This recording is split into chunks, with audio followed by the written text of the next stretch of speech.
Olá, sejam muito bem-vindos ao Jornada da Calma. Eu sou Helena Galante, companheira de jornada de vocês, e hoje tenho a alegria de receber aqui no Jornada a Laura Penha Zanata. Laura, seja muito bem-vinda.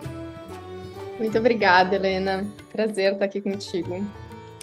Eu e a Laura somos amigas, mas amigas recentes, porque a primeira vez que a gente se encontrou ao vivo, de fato, a gente tem muitos amigos em comum, mas que a gente se encontrou ao vivo foi em Santa Rita do Sapucaí, na última edição do Hacktown, em que eu não consegui ver um workshop que a Laura conduziu e eu fiquei mordida de não ter conseguido ver. Tudo bem, estava ali estudando sobre segurança psicológica no dia, que já rendeu um Jornada da Calma lindíssimo aqui também, então tudo certo, tudo no seu tempo, mas eu não consegui assistir o seu workshop de design de rituais para crises existenciais. E vou te falar que o que me chamou a atenção na hora não foi o design de rituais, mas as crises existenciais. Então, vou começar te perguntando dela, Laura. Como a gente identifica que você fala, ok, estamos numa crise existencial, acho que precisamos fazer alguma coisa a respeito. Começando pelo fácil, então.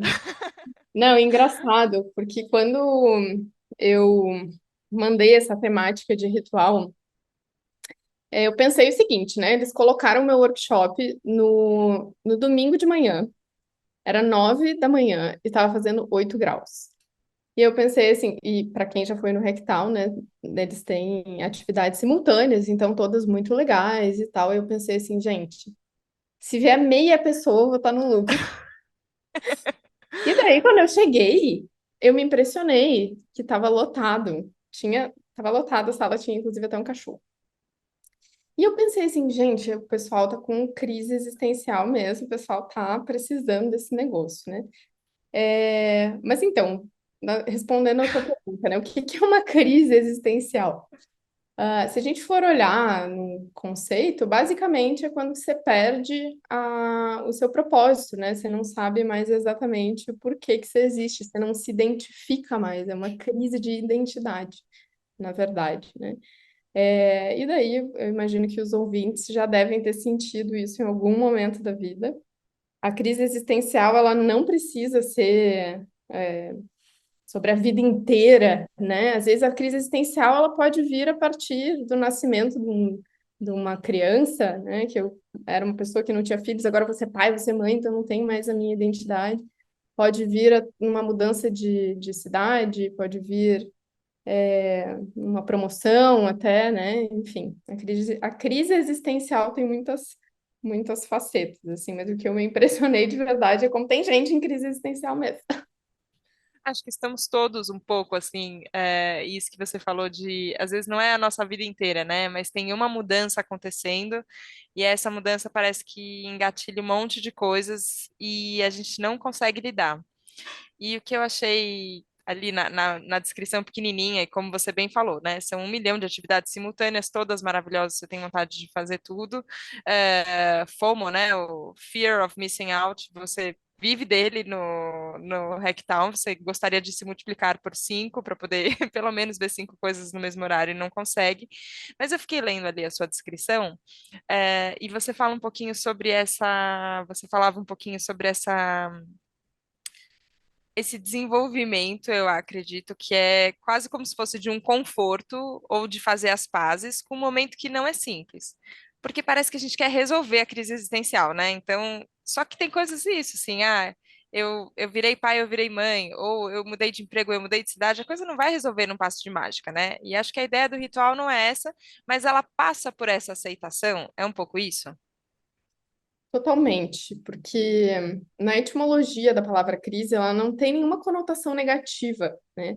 É a nossa interpretação de o que é uma crise, né, no senso comum, que é algo que não deveria estar ali, que a gente tem que passar rápido, que a gente tem que remediar de alguma forma, né? E eu acho que a provocação do, do workshop, quando eu pensei nele, era justamente como que a gente pode passar por esse momento de uma forma mais consciente? Porque, apesar de ser um momento desconfortável, por a gente estar no desconhecido, né, é um momento muito fértil justamente por conta disso, por conta dessa ambiguidade, né? E a primeira vez que eu entrei em contato com isso, como que eu fiz essa conexão, né? Falando um pouco, o que que tem a ver design de ritual com crise existencial, né? Como que eu fiz essa conexão? Em 2019, eu fui fazer um curso na Polônia, e tinha um workshop sobre liminaridade. E foi um workshop maravilhoso, porque eu entrei em contato com esse conceito de liminaridade, que é um conceito da antropologia, que foi cunhado por um folclorista. Vamos ter que explicar ele, porque eu não tenho a menor ideia do que se trata, Laura. Eu posso explicar, mas eu treinei. É um folclorista chamado Van Gennep, e ele começou a estudar ritos de passagem em sociedades, né, que ainda mantinham esses ritos. E na observação dele, ele percebeu que existiam três estágios. O primeiro estágio, um rito de passagem nada mais é que um processo, né, aonde você sai de uma identidade e vai para outra. Então, o rito de passagem ele pode ser sair da fase infantil para a fase adulta, me tornar um guerreiro, me casar, um luto, né? Também pode ser um rito de passagem, né? Pode compor um rito de passagem. Então, existem três estágios, né, que ele percebeu, aonde o indivíduo ele passava a não ter mais aquela identidade prévia, né? Ou seja, eu deixava de ser uma criança, eu deixava de ser uma parte da comunidade que não é guerreira, né? Passava pelo período de liminaridade, que é eu não tenho mais a minha identidade anterior, mas eu também não tenho a próxima, né? E a terceira fase, que é a de reintegração, onde, né, eu tenho a minha identidade. Quando eu olhei para esse conceito de liminaridade, eu pensei, nossa, gente, porque no estudo dele, na observação dele, ele percebia que esses indivíduos ficavam num estado de caos, né, num estado de ansiedade, de né, medo, enfim, justamente por ser um período onde eu não sei quem eu sou, né? Então, eu fiz esse paralelo. Nossa, isso tem tudo a ver com crise existencial. Só que a presença do ritual é o que dá sentido para esse desconforto do não saber quem eu sou, essa dor, né, de estar no desconhecido. E o ritual de passagem, ele tem essa função também, né, de olha, isso aqui faz sentido. Essa dor aqui, esse desconforto faz sentido, é parte do processo. Fique com ele também. É importante ficar com ele, né? É importante dar um desconforto. E daí, quando a gente olha para o contexto, né, que a gente está vivendo, de mudança muito acelerada, né, rede social e tudo isso que a gente está vivenciando, muita gente está em crise existencial justamente por estar nessa, nessa situação de liminaridade, né? E quando você dá sentido para aquela dor, não é como se ela fosse mais branda, né?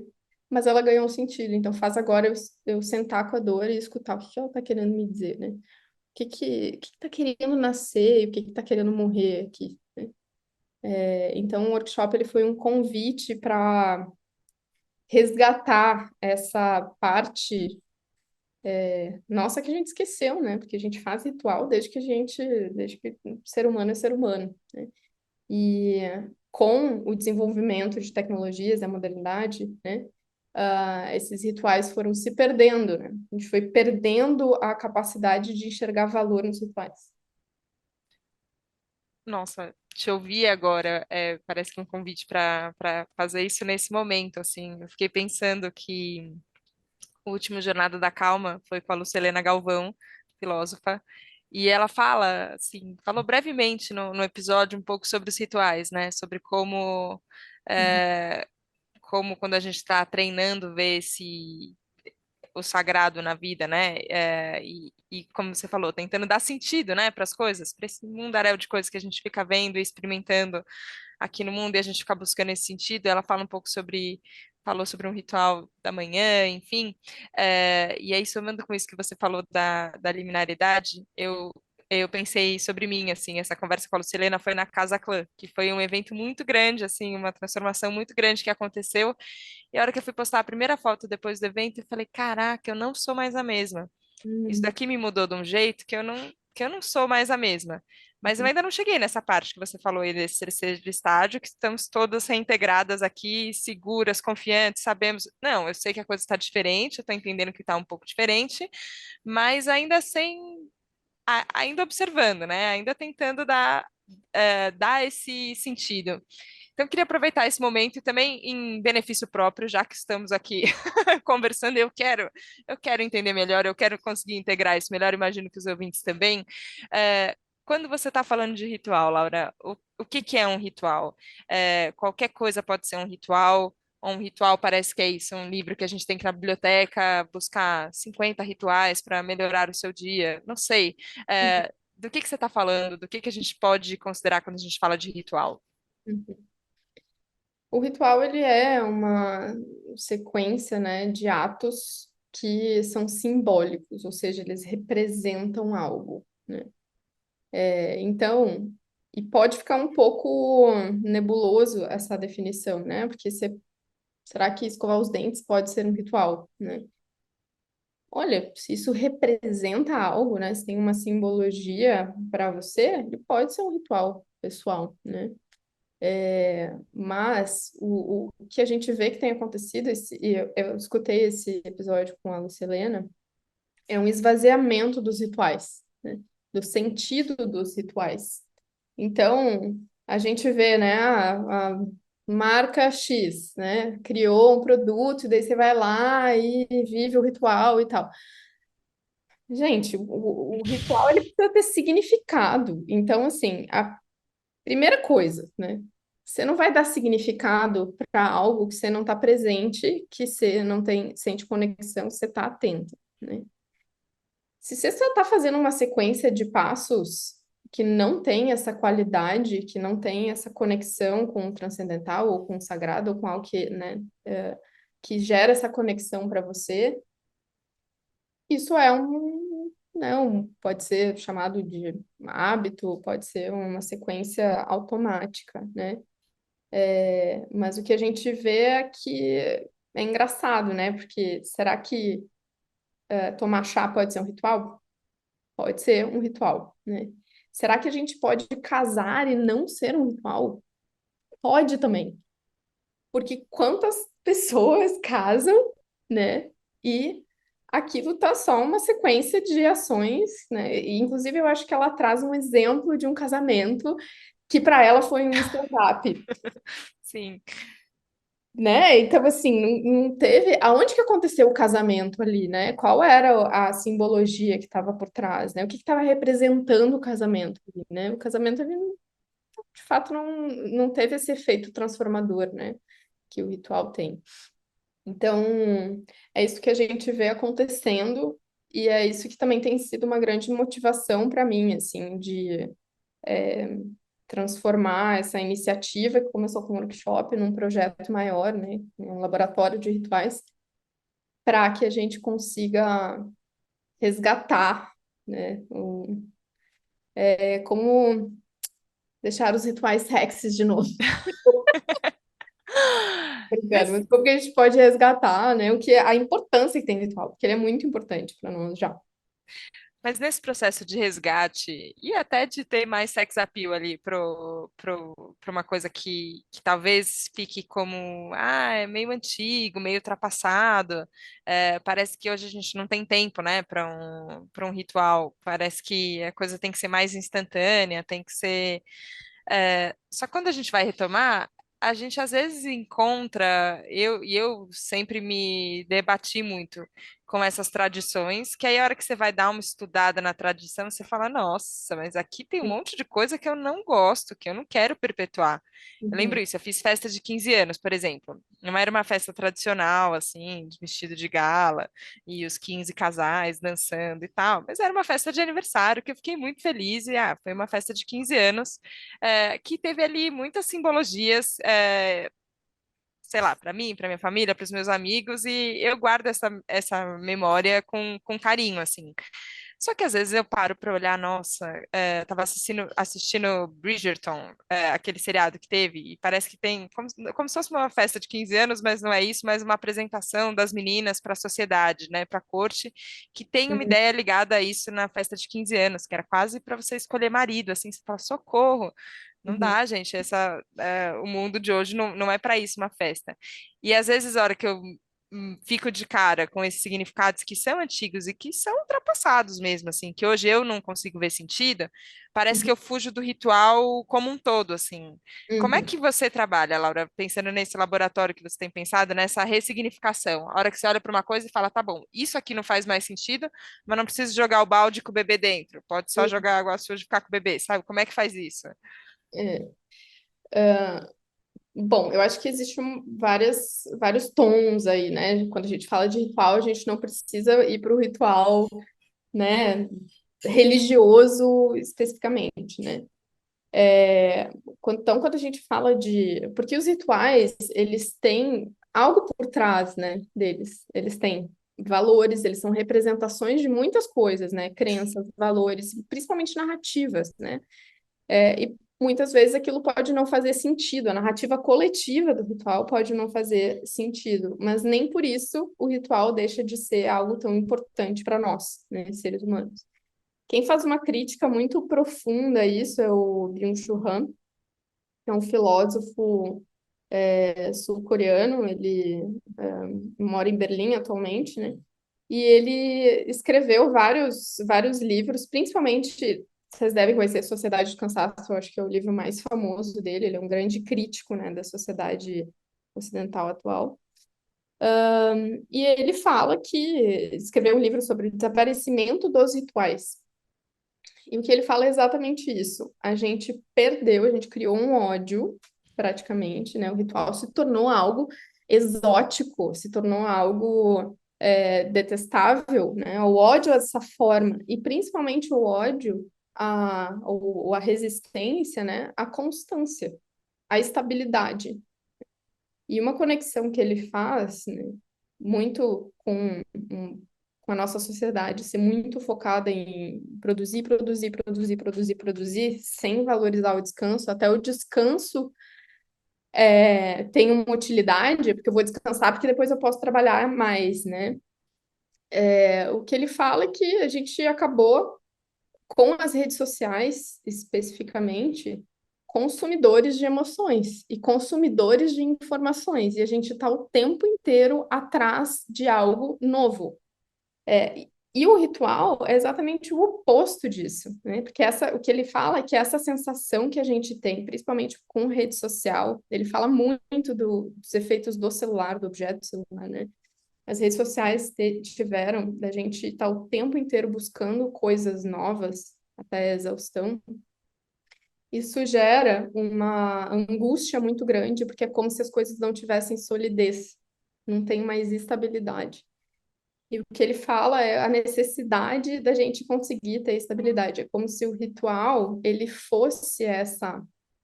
ele até faz um paralelo muito interessante, que é a casa está para o espaço como o ritual está para o tempo. Né? É como se o ritual fosse esse abrigo, porque é algo que eu estou ali numa repetição. Isso gera uma estabilidade, né?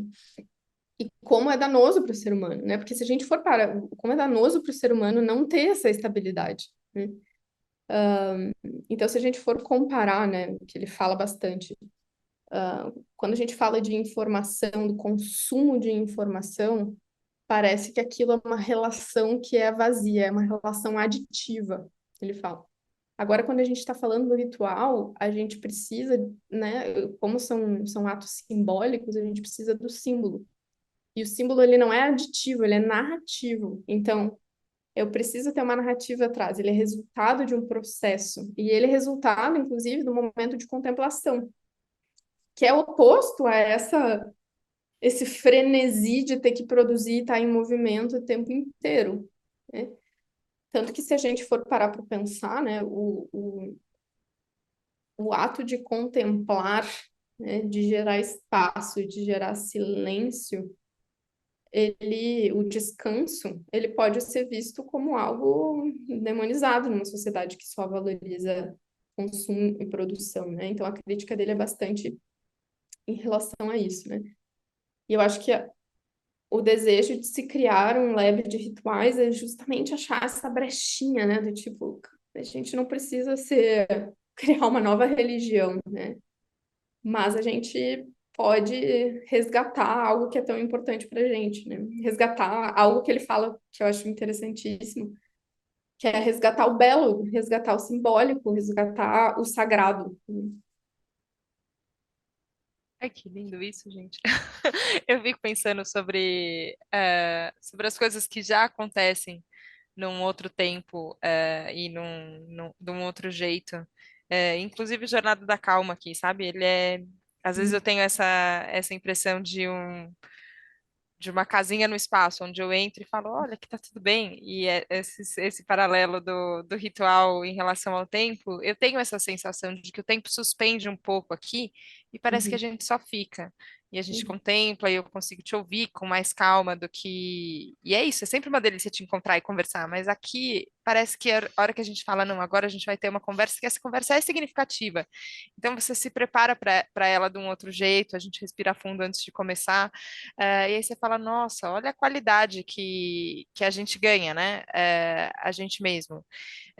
Isso é uma coisa que eu percebi que é mais ritualística, talvez, do que todas as outras coisas que eu faço profissionalmente, por exemplo. Na sua uhum. rotina, Laura, o que você percebe que você fala, isso daqui é um ritual e esse ritual me ajuda? Ai, gente, eu tenho rituais que me acompanham há mais de 5 anos agora e que eu atribuo grande parte da minha sanidade. Eu consegui manter durante a pandemia a quantidade de mudança que aconteceu na minha vida e de todo mundo, né? A essas práticas, né? Então, todo dia eu acordo, eu medito e eu tenho um momento de check-in comigo. É como que eu tô me sentindo. E exatamente isso que você descreveu. Parece que se abre outro tempo ali, porque é o momento que eu preciso me conectar. Não tem fugir para passado e presente, preciso para passado e futuro, preciso estar ali presente para sentir. Você precisa fazer um check-in. E daí o check-in vai sentimentos, sensações no corpo, pensamentos, etc. E no final do dia eu faço um check-out.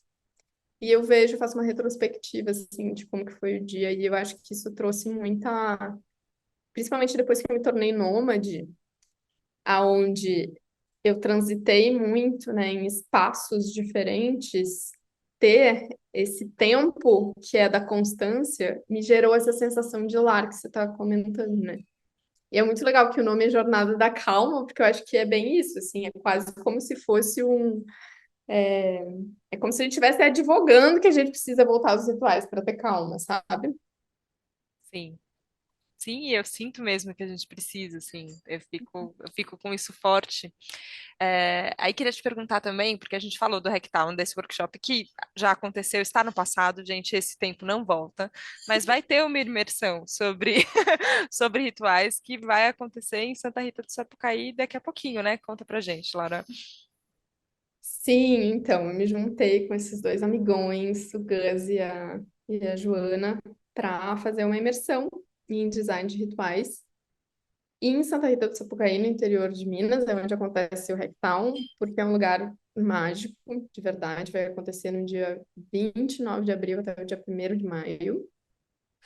E a gente vai querer mergulhar mesmo, assim, como que a gente pode criar rituais que de fato fazem sentido para gente. Então, desde se você trabalha com times que precisa criar uma cultura específica, ou se você gostaria de ter rituais, gostaria de criar essa estabilidade, né, que eu comentei, ter uma relação diferente consigo mesmo, com a vida, ter relações melhores também. A gente quer trazer esse espaço mesmo, né? Até porque a gente sente que a gente precisa criar intencionalmente esse espaço. Porque se a gente não cria, as pessoas não vão fazer isso sozinhas, nós também não, né? Então, a ideia dessa imersão é como que eu posso criar um espaço, um respiro. Então, se você sente essa necessidade aí de ter espaço, respiro para conseguir refletir sobre essas coisas que de fato importam e vão trazer essa estabilidade, a gente vai fazer esse trabalho aí de 3 dias, que eu acho que vai ser muito lindo. Está Nossa, convidado. ai, que delícia, que delícia. E até isso, né? A gente fazer.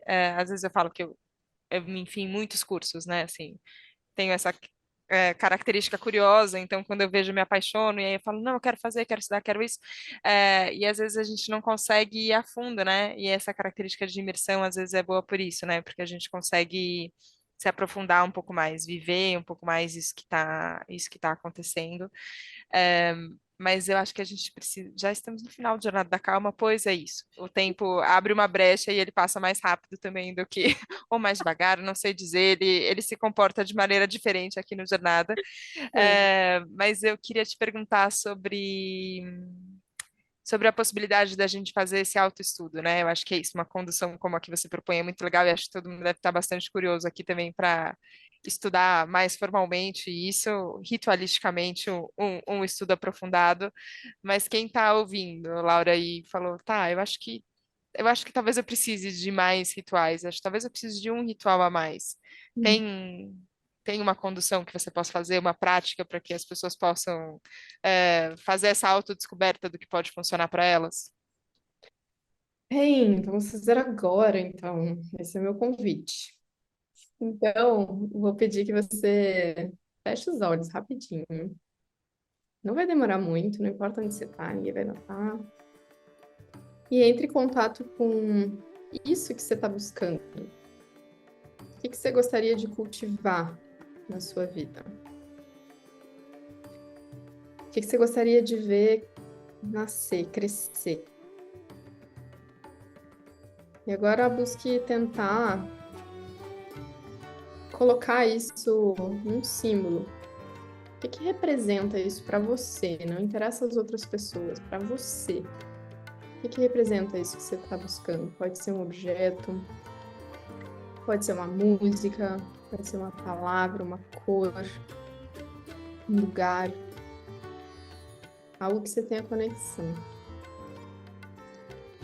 Agora, busque algum momento do seu dia para você se conectar com isso. Bem rapidinho, não precisa ser algo longo. Escolha um momento que você sabe que você vai conseguir cumprir. E faça com presença, com atenção. Pode abrir os olhos. E é isso que pode ser um ritual. Um ritual é você fazer, intencionar e se conectar. Se você não conseguiu se conectar, muda. Vai mudando aos poucos. Mas não deixa de fazer. Não deixa de buscar essa conexão com aquilo que é importante para você. É isso. Ai, Laura do céu. É muito encantador pensar nessa possibilidade, assim, como é simples e ao nosso alcance, se a gente colocar isso que você algumas vezes repetiu, e acho que é importante a gente repetir muitas vezes, intenção. Como é que a gente coloca a nossa intencionalidade para trazer isso para o presente, para o que está acontecendo.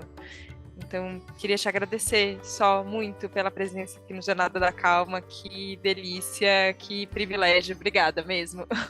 Eu que agradeço. Estou muito feliz de estar aqui. Bom, Obrigada pelo teu trabalho, que é muito lindo, muito necessário.